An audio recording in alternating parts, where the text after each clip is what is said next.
राजकारण बाजूला ठेवून माणुसकीला सर्वोच्च स्थान देण्यात आलं आहे। अशोकनगर येथील भाजप कार्यकर्त्यांनी एक निराधार व्यक्तीच्या मदतीकरिता पुढाकार घेतला आणि फक्त मदतच नाही तर त्यांचा अंत्यसंस्कारही पूर्ण सन्मानाने पार पडलाय। अशोकनगर येथील रामराव केवट एक निराधार व्यक्ती गेल्या 15 दिवसांपासून आजारी होते। त्यांची काळजी घेणारा कोणीच नव्हतं। अशा परिस्थितीत गावातील भारतीय जनता पार्टीचे तालुकाध्यक्ष प्रणय राजनकर यांच्या लक्षात ही गोष्ट आली। त्यांनी तात्काळ स्वतःच्या गाडीत रामराव केवट यांना सरकारी दवाखान्यात दाखल केलं। त्यांच्यासोबत पंचायत समिती सदस्य रामकुमार केला, घनश्याम शेलोकर, दिनेश कांबळे, प्रफुल्ल पेडेकर, संतोष राजनकर, राजकुमार हटवार आणि गजानन सहारे हे देखील मदतीसाठी धावून आले।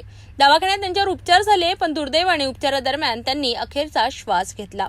या कठीण परिस्थितीतही भाजपच्या कार्यकर्त्यांनी आपलं सामाजिक भान सोडलं नाही। त्यांनी फक्त मदत करून फोटो काढले नाही, तर त्यांनी रामराव केवट यांच्या अंत्यविधीची संपूर्ण जबाबदारी घेतली। त्यांनी पूर्ण तयारी करून अंत्यसंस्कार अशोकनगर येथे पार पाडले। समाजातील प्रत्येक राजकीय आणि सामाजिक संस्थेने अशा प्रकारे निस्वार्थ भावनेने समाजकार्यासाठी पुढे यायला हवं, हेच यातून सिद्ध होतं।